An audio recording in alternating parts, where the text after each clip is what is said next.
காசியிலேருந்து ராமேஸ்வரனும் அந்த மாதிரி இருக்கு. அப்படி ஒரு புனித பயணத்தை ஆண்டாள் பக்தர்கள் பேரவை அதன் மூலமாக இன்று ஏற்பாடு பண்ணியிருக்கோம்.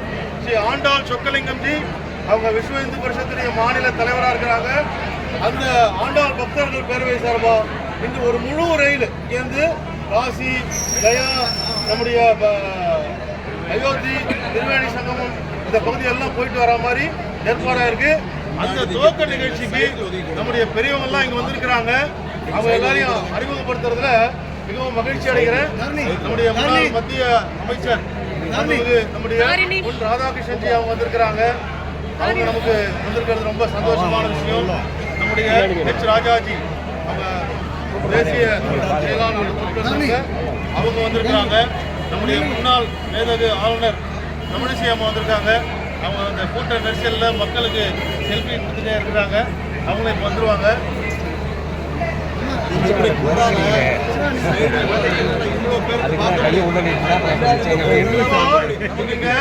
எல்லாருமே கொஞ்சம் இவங்க எல்லாம் சில விஷயங்கள் நமக்கு சொல்லுவாங்க. பைக் ஏற்பாடு இல்லாதனால நாம எவ்வளவு அமைதி காக்கிறோமோ அவ்வளோ நமக்கு விஷயங்கள் தெரியும். அதனால இப்ப நம்முடைய ஹெச் ராஜாஜி அவங்க நமக்கு சில விஷயங்கள் சொல்லுவாங்க.